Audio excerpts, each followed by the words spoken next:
really excited for this talk. I've been reading through your Substack, and I've been following you on Twitter for a bit, and yeah, I think that we are really aligned on our outlook on things, Peter. So I'm excited. Yeah, I think I agree. I've seen some of the work you've done here. Although I must say this is my first sort of encounter with the DAO. I don't have much experience with crypto space. Yeah, definitely. Yeah, I mean, happy to dive into that too, and I mean we'll get into so putting a lot of thought into the economics of space, and I think that there's some interesting dynamics that are unique to the programmable money space that could be done to supercharge some of the space economy, but that's like a big rabbit hole for sure. But yeah, I think DAOs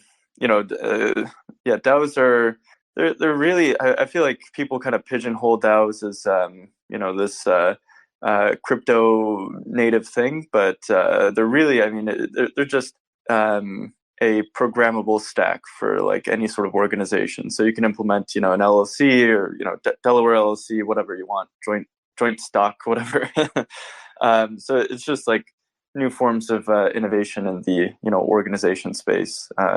Yeah, I mean, I could talk forever about how we invented new models to fund exploration of the new world, and now I think that this new order of magnitude of capital formation that will be required in order to start to jumpstart some of the off-world economy will require new forms of organization as well that can reach that sort of scale. And I think DAOs are unique there. But cool. I think we're a minute in, so we can get started here.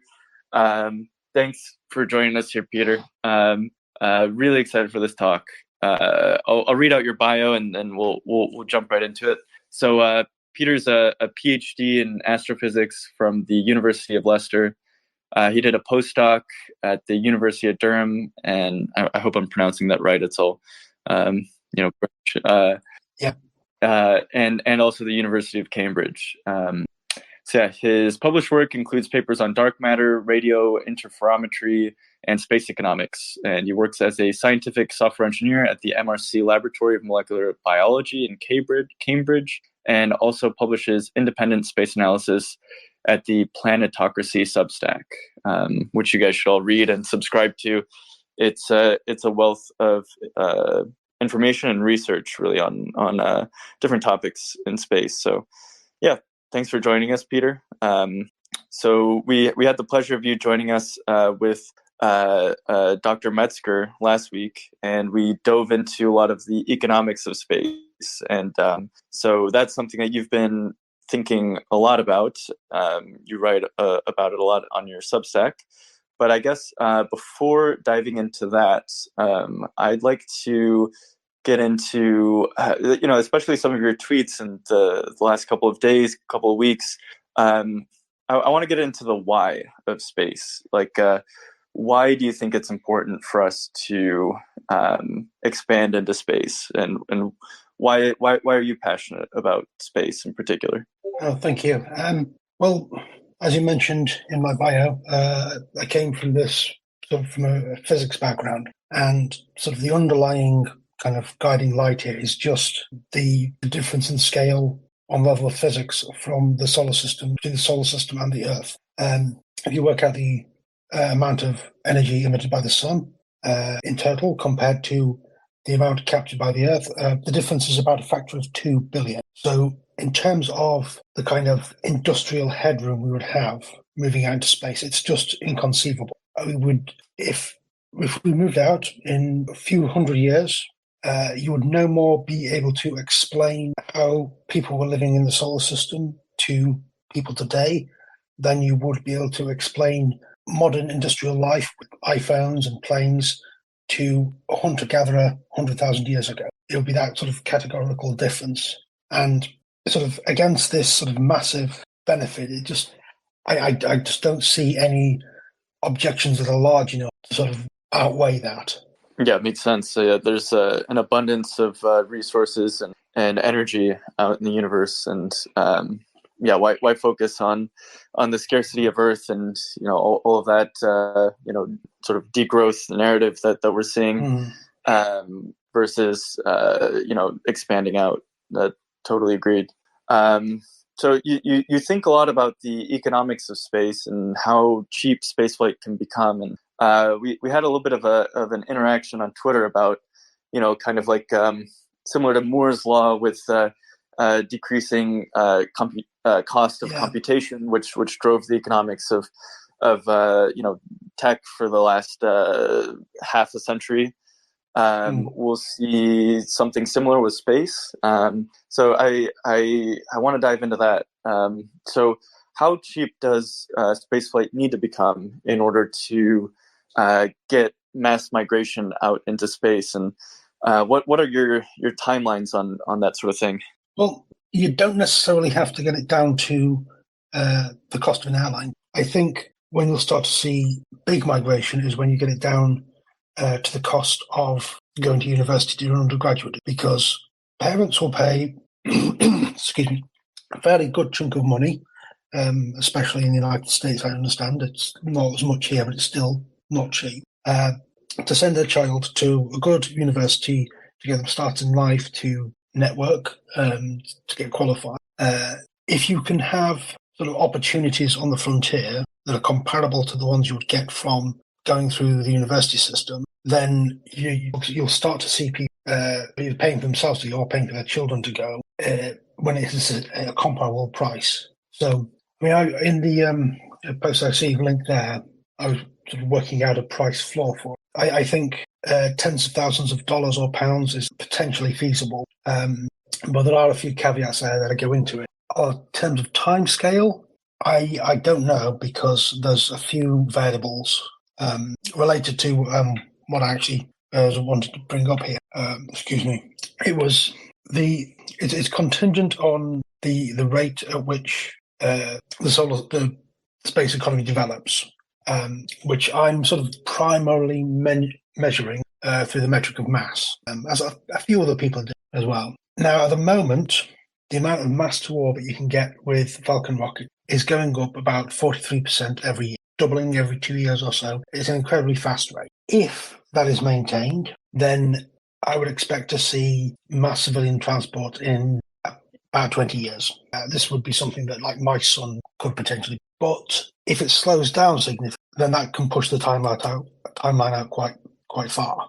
And obviously, made the comparison with Moore's law, you can't just take exponentials and project them out indefinitely. I think this discussion in the last space starts on that. One of the questions was saying, we just extrapolate out to a Dyson sphere. I don't think that's physically realistic. I think you crash into whatever physical constraint is unavoidable quicker. So when you see something like Moore's law, or the equivalent in genetics, which I can't remember the name of, usually what you're seeing is a series of S-curves where you have this steep growth and then it flattens off, because there's always another technology to take over and carry on the growth rate. And it looks, on a grand scale, exponential, and this can make it look a lot easier than it actually is in reality. Like, for instance, with microchips, every time they develop a new node, it's a significant R&D project. And you can tell this by the fact that under sanctions, China's not able to catch up. They are still dependent on foreign chips, despite being this massive economy that's very motive. So you can't rely on exponentials to just be these smooth rises. They come in steps, and each step requires input and effort. So with mass increasing exponentially, the next step after Falcon is obviously Starship. And I've been sort of following the program and putting this into my analysis, and we are in 2024, we're coming up to sort of a crunch point where how well the Starship testing program goes is going to, I think, determine the long run, or the run for the remainder of the decade, the rate of increase of mass to orbit. So any question about when we're going to get there, when are we going to get Mars colonies, big space stations, when are we going to get mass transport, is contingent for the moment on this testing in the coming year, I think. Yeah, definitely. So I wonder, do you think that there is a need to accelerate that development? Do you think that we're maybe moving slower than anticipated? Or do you think there's no rush? Because some people, you talk to them about it and they're like, oh, what's the big rush on it? I think that the task is so large, you have to rush to get it done. I think SpaceX are going as fast as anybody could do it. I don't think, looking at Starship, if any other company was attempting what they're attempting, I wouldn't believe it for a second. Because at the moment, there's no other company that would dare to even try something. Because what they're doing, they're not just developing sort of a new revolutionary vehicle, they're developing at least three separate revolutions in parallel. They've got the reusable upper stage, a reusable booster, which even though they've done that with Falcon 9, it's a lot bigger and it's got this new catching they have to get. And in addition to that, they are pushing the boundary of engine and they're doing all these three massive problems at the same time, for the same vehicle. And it's been considerably delayed relative to where Musk thought they would be, even factoring in his normal optimism. And we're getting to the point now where Falcon's getting close to the top of his S-curve. It did over 90 launches so far this year. There's one due tonight. And they're targeting 144 next year. 200 seems a likely plateau, maybe 300. And at that point, Starship needs to be ramping up quickly. I've made this point on my blog that it's not just about sort of chasing this sort of magical double. The schedule of Artemis 3 means that if they sort of fall behind their current growth rate very much, then it's going to start pushing the timetable for the human landing system they've promised to NASA to the right. And it might end up that the SLS Orion is ready and the spacesuits are ready, but the Starship is not. Embarrassing for SpaceX. It's possible because they've picked the hardest job. So they could have made their own lives easier. They could have just done each of these massive innovations individually. They could have built a Saturn V scale version of the Falcon 9, kept the upper stage expendable. That would have put less pressure on engine performance, so they wouldn't have had to go for the more complicated cycle. And then they could have upgraded the engines once it was flying, and then they could have tried to go for a reasonable upper stage instead of doing it all at once. And maybe they would have got a launch vehicle quicker. I think, though, that Musk's character, he tends to bet the entire company on these massive leaps ahead. And so far, hopefully it's going to work again this time. Yeah, we hope so too. I mean, the scale of it is just enormous. It's a literal skyscraper. And so you mentioned that with Starship, I saw your analysis that you said that I guess from first principles, the cost of one of those Starship seats might come down to around $40,000. Is that correct? Is that the right figure? Yes, that's per seat, and this was based on me sort of just estimating how many people could fit inside one of them. And I think the number I came up with was about 300 passengers. This if you push to like proper economy class discomfort, which a lot of people aren't thinking about them. There's a book that's called The High Frontier in Easier Way, which explored using Starship and take people to a rotating habitat in an equatorial low Earth orbit, basically doing a minimum viable product approach to O'Neill Sun. And even they were saying, oh, we'll put 100 on each Starship. But to really get down to these kind of prices, like $40,000 or whatever, you've got to just cram people in there as tightly as, because any concession to comfort is going to add to the price, and ticket prices are incredibly whatever you do because it's a rocket. So the issue with this is you can cram people into a metal tube. Economy airlines have got very good at this, but you can't cram them in there for very long. So you need to be able to have a destination in low Earth orbit, which they can reach in a couple of hours and disembark. The longest regular scheduled flight is about 20 hours, I think, which you can definitely get to a space station in that sort of time, but you're not going to take people to the moon. I don't think you can cram people in economy class. Yeah.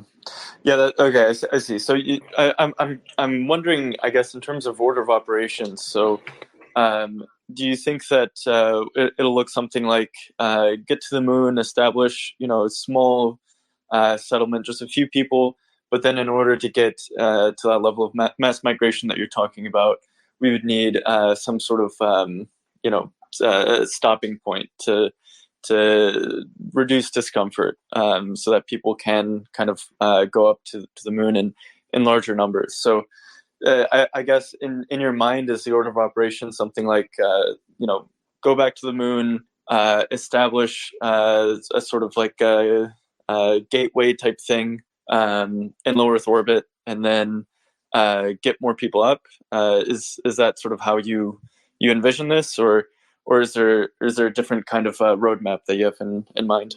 I'm not sure I have a fixed roadmap in mind, because if this is going to happen, I think there'll be so many different entities involved. They'll have state space agencies, private companies, high net worth individuals, and all these players moving around. And I think it might be best done in parallel, that you want to be building in low Earth orbit, and you want to be exploiting the moon, and you want sending people off to Mars, because there's still a sort of remnant of kind of old space agency thinking, where there is a program and you have to sort of compete for a limited pot of funds to get your idea as the program, and then everyone's going to move in this one direction. Whereas these days it's more, there can be multiple different ones going in different directions, led by different public and private entities. So I imagine the moon will come first, simply because through Artemis, that's where the NASA money and ESA money and JAXA money, all the other space agencies that have signed on to the Artemis Accord. But I have a slight concern that if Starship takes a little while to ramp up its cadence, either due to the fact it's so difficult or a lack of demand, that this sort of growth could stall a bit, because there's nobody yet taking seriously what to do to build on top of Starship. I don't think we need to be able to get lunar resources up and running very quickly. If you go back to the space last week, when Phil Metzger was talking about his model of lunar propellant extraction, I mean, that's taking decades. And also, if you look at current plans for Earth orbiting space stations, even companies that are fairly ambitious, like VAST, they're talking artificial gravity that you need in the 2040s. So what ought to have is there will be a more aggressive program of developing lunar resources and building building habitats in low Earth orbit. Yeah, well, I suppose, yeah, you had a few interesting tweets about that will very quickly achieve sort of the limits of what can be done in terms of long-term settlement, either in low Earth orbit or on the moon. Basically, because there's a need for basically innovation in material science and a bunch of different technologies for the in situ resource utilization. So you mentioned just today, or there's a video put out by Blue Origin where they're taking lunar regolith and then converting that into solar cells. And so I'm curious, what do you think are sort of the major roadblocks in terms of okay, now we're on the moon. What do you think are sort of the next few challenges that really require some level of innovation in order to establish a long-term presence, either in low Earth orbit or on the moon? I mean, I'm not sure that it's a lack of innovation so much as a lack of serious investment. Although with Blue Origin, it's hard to tell, because they're kind of in a sort of stealth mode thing. So maybe behind the scenes, they've got big plans to sort of, as soon as they get landers on the moon, to really push this hard. I don't know. From the video, you can see it's obviously just labbed, and they've got an interesting project, but this is not. It doesn't look like it's going to be something flying out on the next lander. Although, like I said, there's a limited amount you can guess what's actually going on inside Blue Origin, because they're quite secret. The main issue, I think, is that there's none of the space agencies have made this sort of a central of their lunar exploration. It's always been sort of, this is a nice thing. We can break apart the ice, and we can get oxygen, and we can get propellant. but it doesn't seem to have been publicly made a target by either space agencies or by private companies. And just because of how capable, specifically SpaceX, also their up-and-coming competitors are at launching stuff for it to be a significant thing beyond just sort of tech demos and experiments, the amount of stuff you would have to get on the moon and transport elsewhere would have to ramp up pretty quickly. And I'm not sure there's any sign of the intent to do that amongst the people with capability. Yeah, that's interesting. Yeah, I mean, I think there's definitely a lot more happening below the surface of public awareness, and yeah, there's for sure companies and startups that are starting to look into it. I guess so you said that it's not so much a technological innovation that's required; it's more just a focusing of capital and resources in order to kind of tackle those issues. So yeah, I guess what do you think are the major issues when it comes to funding for space? I suppose now we're in this government-centric era where we have these institutions that kind of set the major goals and money for all these other companies. And it seems like you see that as maybe a limitation in our construction off world. What are I suppose the bottlenecks there? And how do you think we can fix some of them? Well, I think national space agencies, obviously they're accountable to the voters who pay for them, but a lot of them seem to be in a defensive mode about their very existence. You have to, as a space agency, say this is how going to space helps. This is like a standard thing you have to. They cannot seem to argue for space as a good in itself, which I think is a weakness. So you get to, for instance, NASA does quite a lot of Earth observation, and this Earth observation is fine. It's a perfectly good thing to do. It's not entirely clear to me why NASA should be the one doing it, because we're no longer at the stage where you would have to have a space agency to do this. You could just have a separate agency to cover this, and they would be able to buy everything they need commercially, just buy satellite, buy rocket. So I think that NASA ends up doing Earth observation in order to justify its existence to people who don't like, which that seems suboptimal to me. And in the UK Space Agency has a lot of its solicitations for funding are about, we need to have Earth up for the stuff we do in space. And in this environment, I think it's hard to get support for in situ resource utilization at scale, because then you have to sort of admit that you are in this to develop space and you're not in it directly, at least help out the Earth. So I don't think that national space agencies are very good at making this case. I'm not sure why.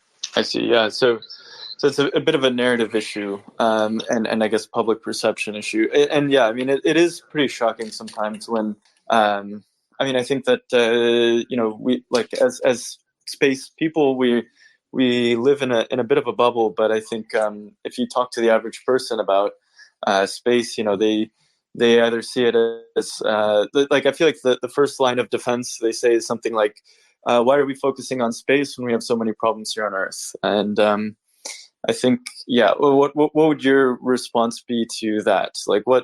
How do you think that we can change the public perception in order to expand maybe the awareness of people, and then thereby expanding the amount of resources that we can deploy through government programs? Or do you think that maybe we need alternative institutions and alternative sources of funding? I don't know, billionaires or DAOs,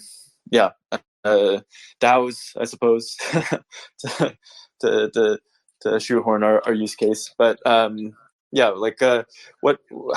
you think we can change this sort of public narrative or perception? Or Well, when people say, we have problems on Earth, and that's a total non sequitur. You don't hear this ever applied to funding for projects that people like. It's only for things that they don't like. It's only that you have the standard have to solve every single problem on Earth before you spend any money on this other thing is a ridiculous standard which nothing else is held to. Well, some things perhaps, but generally only things the speaker doesn't want. And there has never been in history been any kind of, it's normally some kind of social program people would rather see. You just can't do it. The numbers don't add up. Space is comparatively extremely cheap compared to any social program because you have to spend across a population of tens or hundreds of people. You get the impression people don't really understand how their tax money is being divided up. I think there was a survey some years ago when they asked Americans what percentage of the federal budget they thought NASA got,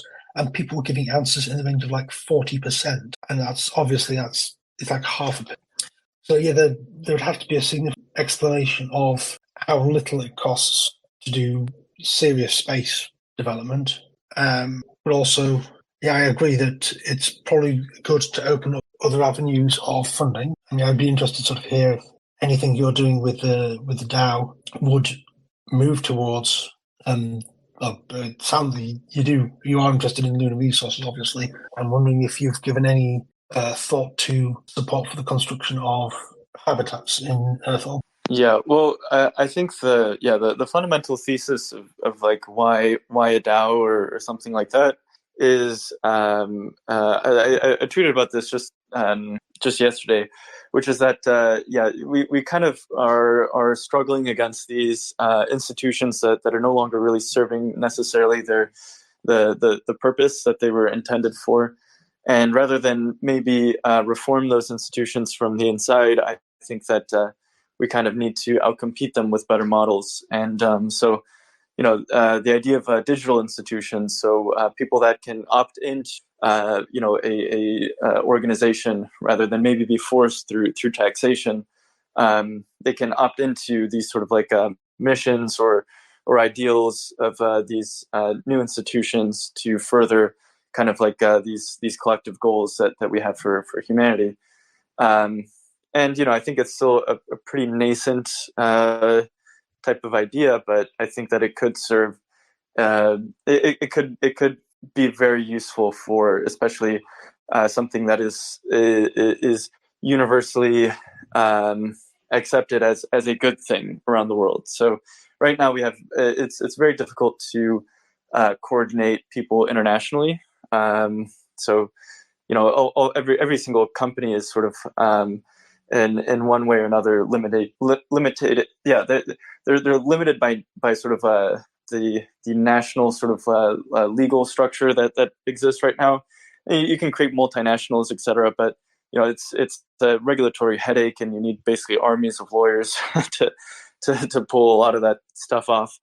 So I think DAOs are they make it such that anyone can spin up an organization like that and achieve very large scale quickly. That operates in a similar way to a Delaware LLC that anyone in the world can participate in, or you can make other forms of organization on top of that. So yeah, it's the idea is really just to try to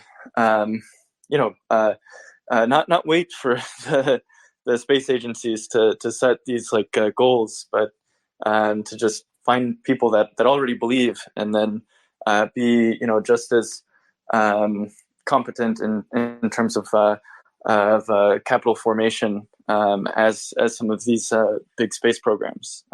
But yeah, in terms of so you asked about whether we're thinking about low Earth orbit settlements, we're mostly focused on the moon because for a number of reasons. I do think it's sort of this like gateway to the cosmos. But you bring up a great point, which is like, if we want to lower the price on a starship, we might need to pack people in like sardines, and they're not going to want to do it for 3 days. So in tandem, having something in low Earth orbit that can hold them there. I mean, I think it makes a ton of sense. And I before this conversation, I hadn't really considered that a 3-day sardine voyage is going to be extremely painful, unless maybe you can put people to sleep or something. maybe like some sort of a deep sleep concoction or something. Maybe I would sort of expect to like finance the entire habitat through this kind of organization. But interestingly, I was considering recently setting up a non-profit in the UK, charity, to try and sort of get around the problem of demand by creating it myself. So I'm wondering if rather than that, I sort of might align myself with what you're doing here. Although I think I'd like to learn more about how the organisation. Yes, what I was considering doing was trying to raise money from volunteer donations to push a number of tech demos that would be required in order to do this sort of basic setup, which I envision of how you get started, which is you need some kind of mining on the moon. I was focused less on that because I'm aware of other people. Some kind of means of getting off the moon. In sort of traditional high frontier model, this has been a mass drive, and you can build desktop mass drivers. So it might be interesting to have like a student competition to build one. Might be quite fun. And then you need some way to stop the masses that you fire from the surface with mass driver or sling or whatever. You need them to stop when they get to their destination. The method used in the high frontier was this kind of catch emit thing, which is kind of like a reverse mass driver with a wide end. I was a bit skeptical of that for a number of reasons. Something that I think would be worth funding would be some tech demo of a means to stop small payloads coming off these kinetic launch systems. And if you're aiming towards low Earth orbit, you're probably going to want the atmosphere involved to slow you down from lunar velocity. So that I think could be demonstrated relatively cheap. And then the final thing is that if you're taking people up into low Earth orbit to live and to work, if the idea is that you charge similar price to going to university to give someone the opportunity to go up there and work on the frontier and find opportunities for themselves, they've got to be able to stay up there for years. Because if they have to come down like every 6 months, then you have to pay the transport cost every year, basically. So from that point of view, artificial gravity is an absolute necessity. We've had humans in microgravity for over a year as a kind of science experiment. I don't think anybody would recommend this for ordinary people, just as a thing to do. We have to find a way to get quickly to larger rotating space stations. And that is something else I think there's not enough focus on. And I'd like to see there be more attempts to demonstrate artificial gravity on orbit. Yeah, the O'Neill cylinder dream. I mean, I think that is that's extremely powerful. I wonder, you said a bunch of things there. So first off, I'd love to, and we'd love to help you, explore the DAO space if that's an option that you're considering. I think in general, all nonprofit could benefit from having on-chain treasuries because all of the finances are publicly available. So rather than an audit, you can actually see exactly how all the money is being spent within the organization. And that's not going to work for all types of companies, but for nonprofits, I think it's a very it's a great benefit. Because you know that your money is being put to good use, and you can see it directly on chain. But yeah, I think and we're also trying to set up a system where people can set up a prize competition using some of the tools that we're creating. So I'm taking notes now, but I'll rewatch this, and I think that we could target competitions in a lot of the areas that you're talking about. I think that would be awesome too. But yeah, and I have a question about the sort of O'Neill cylinders. So I suppose there's a lot of mass that will be required in order to build these like large hyperstructures in space. And so I think that sort of like once we have established something on the moon, getting mass off of the moon in order to construct these hyperstructures would be a lot easier than lifting them up from Earth, right? I suppose asteroids as well. But I'm curious, if you've put thought into this sort of when I think about these things, I imagine something like a robotic swarm, that could dismantle an asteroid and then reconfigure it. But that seems kind of in the realm of science fiction. But I wonder if you've explored those types of ideas, and what do you think is our pathway towards the O'Neill cylinder? What do you think is the best way to get there? Well, for a start, you don't start anywhere close to that scale. Just doing that in one leap, I mean, O'Neill himself did it insane. And these things are like 32 kilometers long and 8 kilometers wide, a giant steel tube. We don't even know how we go about building that. The set of problems that we need to solve to get there are very large. And my view is that it's the best way to solve problems is with small teams who are able to directly access the problem space.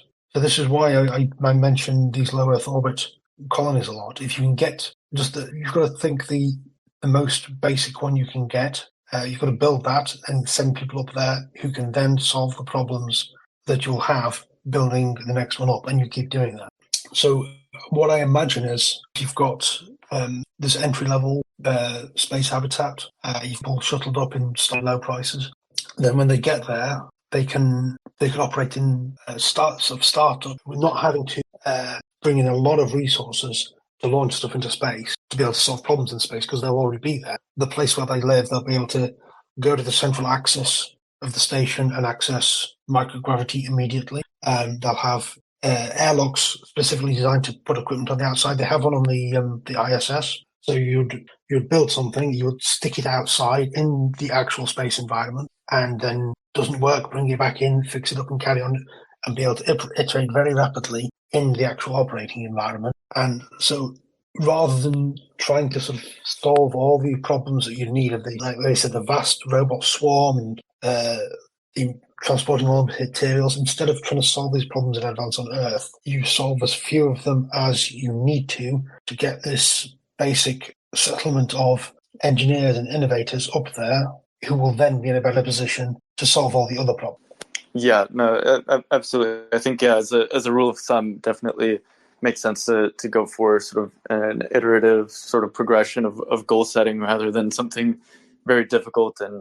And then once you get to it, you realize that it might not actually be a thing that I've fallen for this sort of mistake in engineering quite often. I think it's, to just be like over analytical, I suppose, and go too deep into the tree of like possible futures without just taking one step forward and then illuminating more of the fog of war that's there.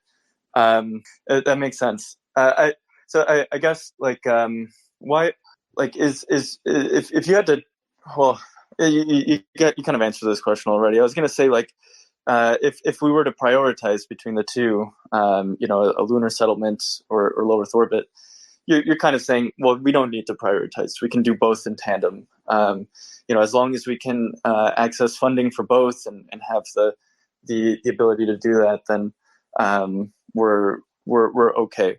I guess we talked about S curves, and that might be sort of like when we start to hit the top of the S curve is okay. Well, now we have established some of those smaller settlements, like you're saying, and they're starting to see maybe the next iteration of the S curve in order to open up access even further. What do you anticipate those challenges to be? I guess deeper than maybe that first few people that are creating the either low Earth orbit, minimum viable O'Neill cylinder, or that first small settlement on the moon. What do you anticipate to be that like second order challenge? Well, there's quite a few challenges. We need to work out how to do regenerative life support. Although we don't have to, again, this is not something you have to do all in one go. You just have to get better and better closure between your waste and your supplies. over time as a settlement grows, just so that your supply requirements don't run. So essentially you just have to manage your growth rate so that it doesn't innovation on life support keep up.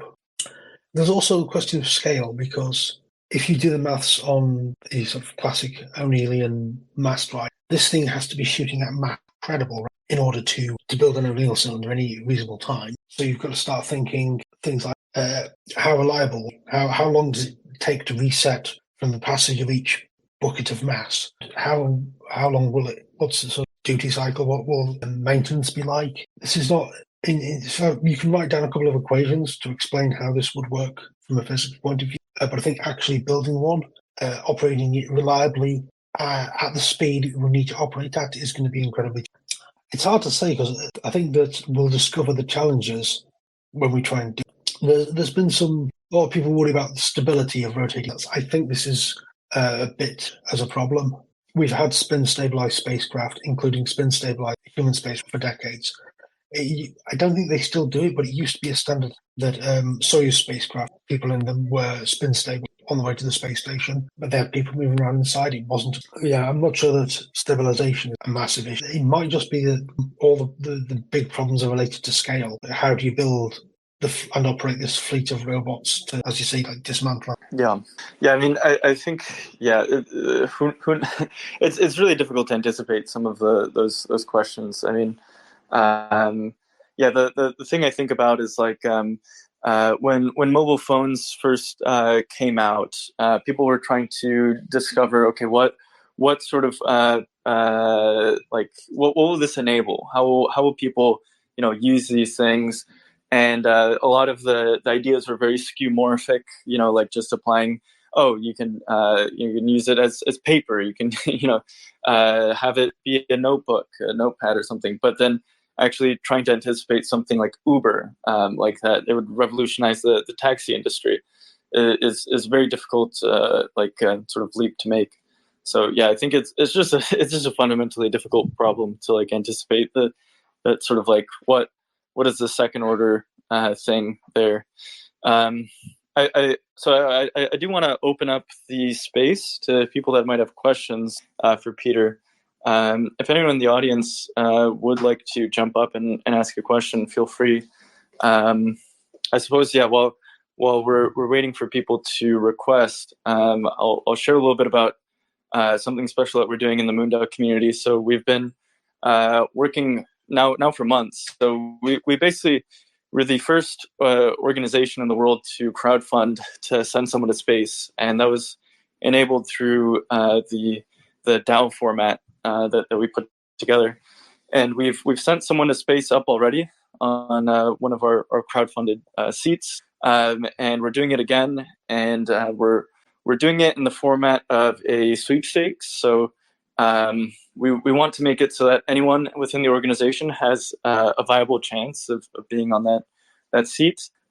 So you can get an entry into the sweepstakes. You can get up to 50 entries actually. And basically everyone who crowd raised to get that seat received in exchange Mooney, which is our governance token.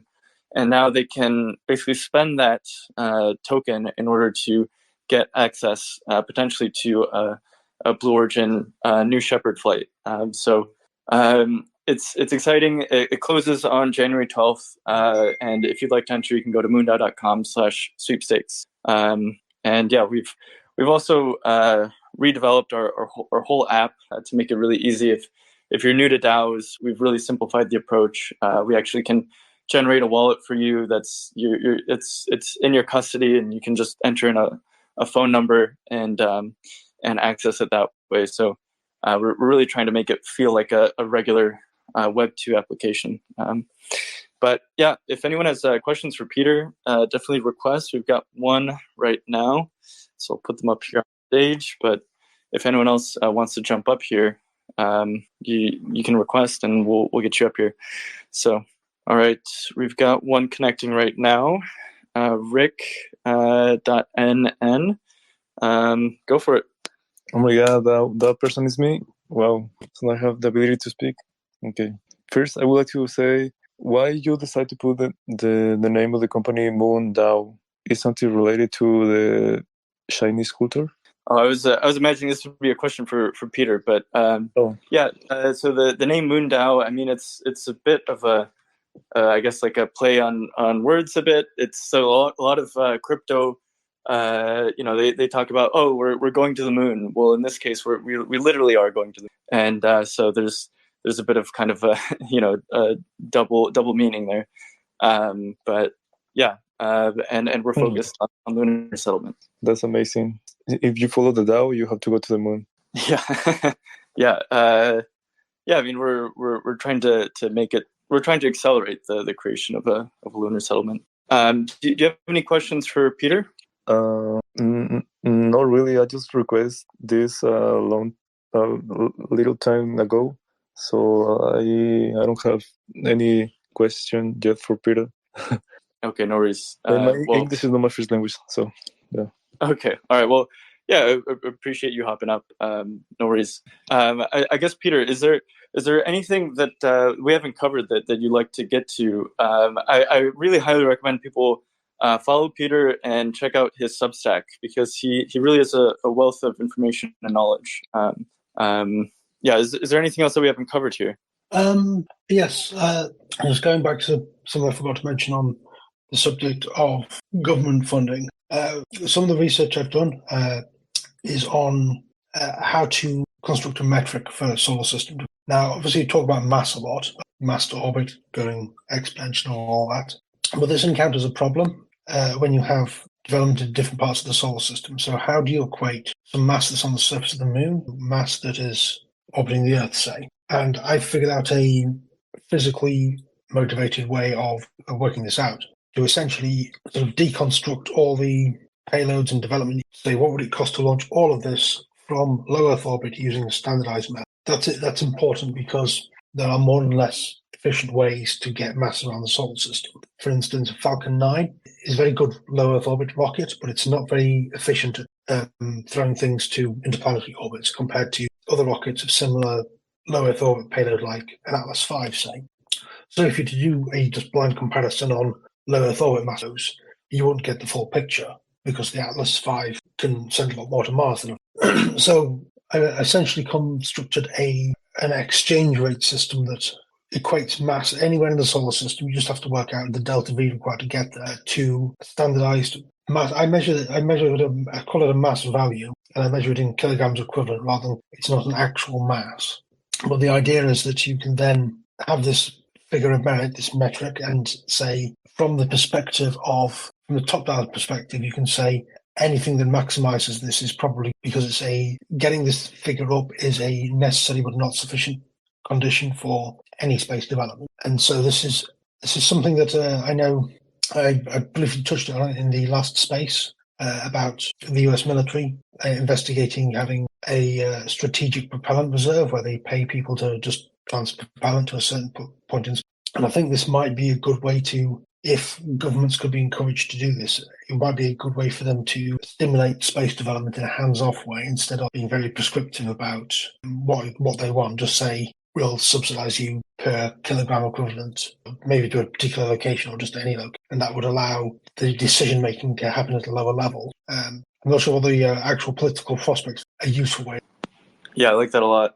Basically, like setting, like it's basically a core metric around our ability to exert energy out in space. That's cool. I mean, I think this is the way that many organizations function. You know, you have a core metric that you're trying to improve on, and everyone within the organization, rather than a very lossy sort of communication and having to do decision making at a very low level, you can have just a very high level objective, and then the structure kind of organizes itself around that objective. I think it's exactly what we need. Could you say it one more time? So I'm trying to. It wasn't entirely obvious to me. So could you repeat exactly the units of that metric? How do you measure it? Yeah. Well, you work out first how much mass you're getting through either launch or through in situ resources or through recycling or however you get it, any way you get useful payload, you work out the mass, and then there's a formula to essentially convert that mass based on its location in space to a standardized mass, which I rewrite in kilograms equivalent, KGE, rather than to make it clear that we're not talking about physics. As an example, Blue Origin's lander, the cargo version of it, they claim it'll be able to put 3,000 kilograms on the lunar surface. Put through this method, this would be roughly 50,000 kilograms. So you would put that next to, say, a Falcon 9 launched to Earth orbit and say, on this metric, it's 3 and a bit Falcon 9 launch. So the idea is that you can make comparisons between different types of missions, so moon missions, Mars missions, asteroid missions, and low Earth orbits. You can compare them all on a single scale. Yeah, I like that a lot. Yeah. I mean, it's always very difficult to find those sort of those metrics that capture all of that information, I guess, as a proxy for development. I mean, I think it makes a lot of sense, and this is something that you developed. This is like a new metric that you put together. How do you? So you mentioned one thing in it, which is like it also depends on where it's located.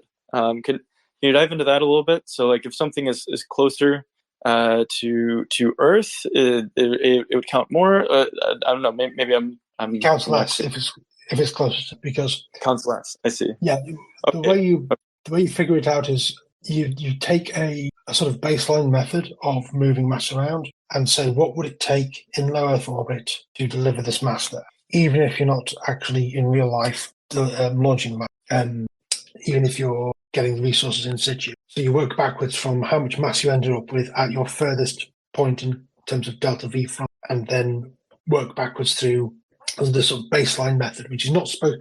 The baseline method looks kind of like, I define it in the paper I wrote, it looks similar to like Werner von Braun's original Mars, where you just have a bunch of drop tanks with storable propellants. And the reason for doing that was not because it was historical, but because you have to engineer the metrics so that if you launch stuff to low Earth orbit, the mass you launch has to be the same as the mass value kilogram, and then it has to continuously rise from it further from Earth orbit. If there's a discontinuity, that doesn't work. So you need it to be continuous from low Earth orbit, and you also need to have it not sort of explode into silly values for orbits and positions in the solar system that will be reasonably. So you can't have something that will just go to like billions and billions of kilograms, go out to Jupiter, say. You have to have something, so it has to rise at a certain, and it also has to, you generally want the baseline method to underperform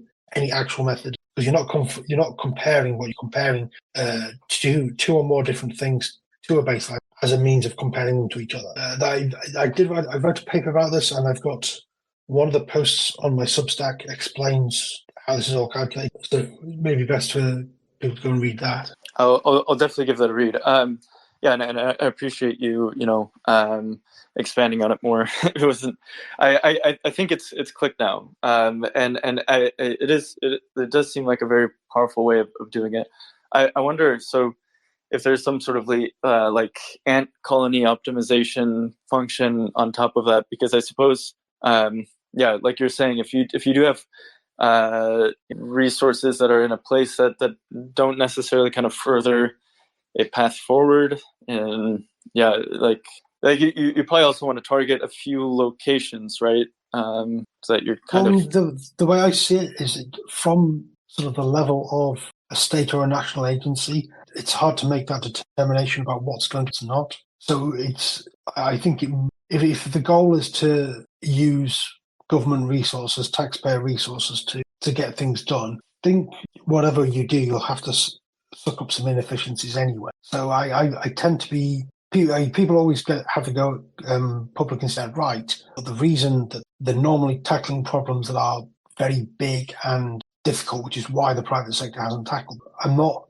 overly concerned if it leads to inefficiencies in public spending, because and even when booms are followed by busts, you normally get something out of. Yeah, I mean, yeah, it makes sense. Like, no matter what sort of metric you choose, I suppose there's is a good arts law that like once you select something as a metric for progress, then it starts to be gamified in some sort of way.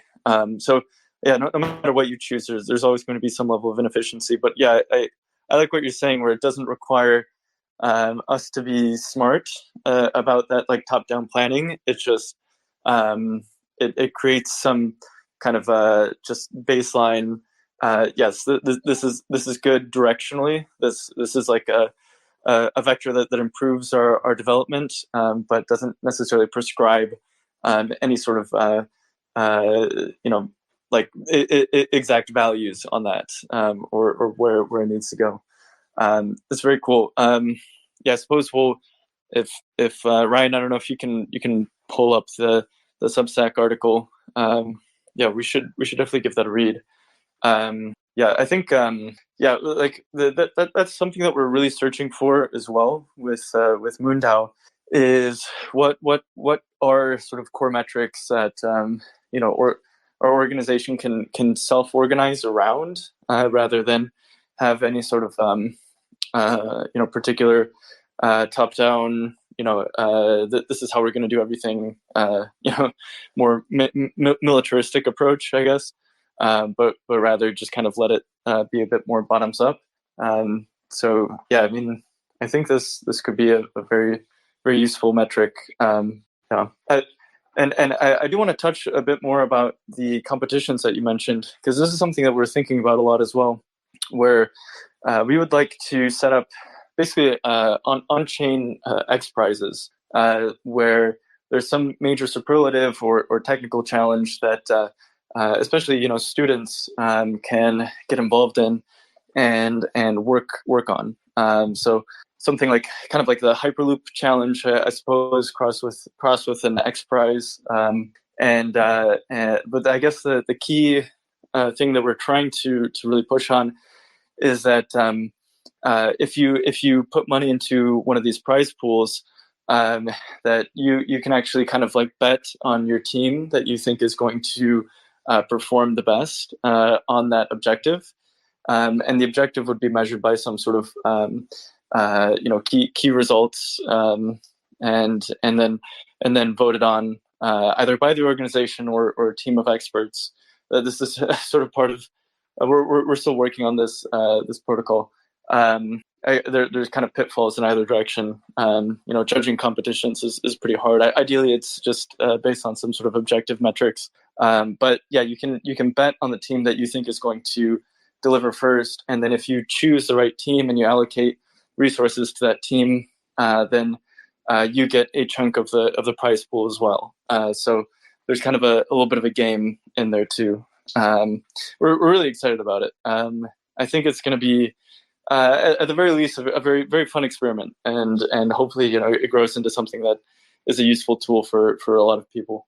Sorry, go ahead. If you wanted, one of the things to sort of build up, sort of bootstrap idea would be you need to have non-rocket launch from the moon's surface.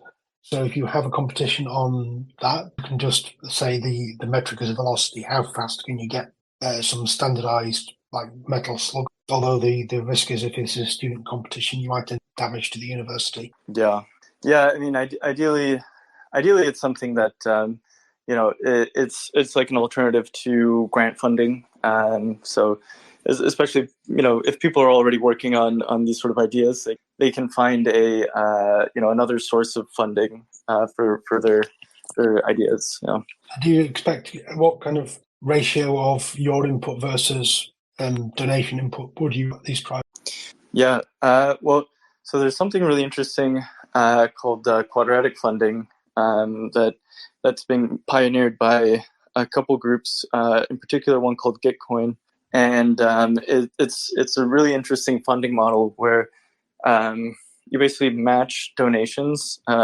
So if individuals contribute towards a specific prize, then you can match that as an organization. So they're basically funding things in a levered way. And if multiple people, it optimizes for especially many individuals that want a certain thing to go. So basically, the way that it works is if you contribute $1, that maximizes the amount of matching that would come from the prize pool.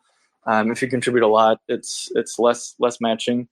So it's basically trying to solve a public goods funding problem, so that people can kind of send signal on like what they think are the most interesting challenges, and engage the public in sort of the construction of these things. So the I guess we're getting into the weeds a little bit, but the idea would be something like the DAO's governance would allocate some chunk of its treasury. So right now we've got a decent treasury in Ethereum, and so we'd say something like, we want to tackle this problem, and then it would release kind of like a matching pool towards that problem, and people can get involved and join in on the problem, and then select the teams that they think are going to be doing the best, and stand to potentially make a little bit of money if their team wins. So there's like it's I guess trying to use speculation in a way that actually is positive and constructive, in the same way that venture capital I suppose is. This is good. I mean, this actually, I don't say getting into the weeds, but this is very important stuff, because I mean, as I said, going back to the earlier part of the discussion, I'm kind of worried that the development might stall a bit, because the next step after Starship is going to have to be fairly big. If we get to the point of having kind of minimal viable habitat in low Earth orbit, then from there that can propagate more things. But it's not sort of clear how to persuade governments to fund that. I think governments would probably have to. So I think that having these alternative funding routes to kind of demonstrate things, build credibility that this kind of project can be done, I think they're quite important. Yeah. I mean, we hope that these tools will prove useful in tackling, especially the kind of large scale problems. I alluded to this earlier, but so the company as we know it today, so like the joint stock company, people put money into an organization, and then in return they get some cut of the profits of that organization. That was actually basically invented in order to fund voyages out into the New World, and basically establish trade routes, like basically like the East Indies company, which is $1 trillion company. So like these were invented in order to amass the capital needed. Before that, those sort of organizations, it was kind of like you'd go to a king. So like Columbus would had to basically lobby the Spanish king and say, hey, I'd like to go out to the New World. And that's kind of the world that we're in today. You kind of have to lobby a government and have them say, yes, you've been selected for the DARPA program, or here's some money from NASA. But eventually I think we will want to kind of self-organize around some of these ideas, and invent models, which we have right now in the form of programmable money and smart contracts. Unfortunately, it just gets a terrible reputation because of all of the bullshit, FTX and all of the people that are grifting and cheating, and hey, but it's a dual use technology, so it can be used for bad things, and it can be used for good things, kind of like space. You can use space technology to nuke people, or you can use it to build settlements. So yeah, I mean, I think over time, these sort of like organizations that survive and provide valuable use cases and a track record of success, they'll be able to establish themselves as like competent and and basically, differentiate themselves from the rest of crypto. But yeah, definitely the public perception from the outside looking in is crypto, that's scary, I don't understand it, and people are getting scammed, so I'm not going to touch it.